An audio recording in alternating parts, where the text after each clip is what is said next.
The 2005 adaptation of War of the Worlds, directed by the legendary Steven Spielberg, stands as the most compelling and faithful cinematic interpretation of H.G. Wells' classic novel to this very day. With its intense pacing, chilling visual effects, and emotionally driven narrative, the film captures the sheer terror and awe of humanity's confrontation with a superior alien force. And in this epic blockbuster, we're delighted to an intense scene where Tom Cruise's Ray Ferrier is faced with a difficult ethical dilemma, being the threat of Harlan Ogilvy.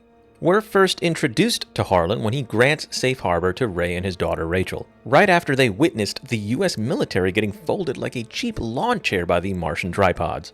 At first, we're made to believe that Harlan is a good Samaritan, but it isn't long before we're shown his true colors, being that Mr. Ogilvy is a lunatic hellbent on throwing his life away in resistance to the alien invasion.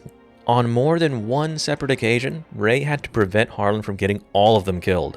And when it became clear that Harlan was losing his goddamn mind, Ray determined that Harlan had to go, for the sake of his daughter's safety. But was Ray actually right to kill Harlan? Was there a more ethical solution to the problem at hand? After all, regardless of Ray's actions, the aliens eventually got to Rachel, and they eventually got him as well.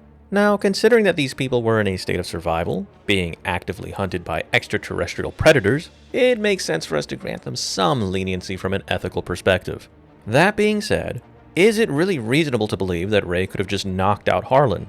Probably, but holding back could have led to his own death. I mean, just look at how Harlan overpowered him in the previous scene.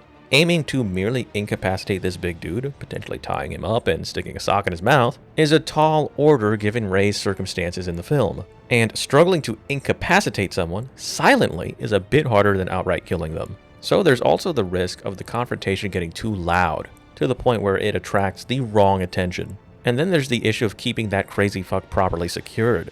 Did Ray even have the means to safely restrain and silence Harlan? I'm sure that Baseman must have had some shit to help them out with that process, but we don't actually know for sure, and neither does Ray. So all things being considered, I think we can confidently say that Ray made the right choice here, regardless of what eventually came to pass. But does this decision make Ray a bad person? I don't think so. When he takes the van at the beginning of the movie, he tells his friend to get in the damn car. He tried to save him, but the Jersey fellow simply didn't want to listen. And then when his van got dogpiled by a mob, Ray didn't use his revolver until it was absolutely necessary. And even then, he didn't shoot anybody.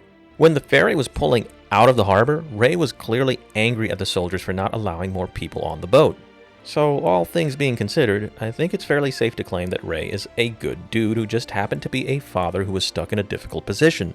And if it were possible to peacefully resolve the issue, I believe Ray would.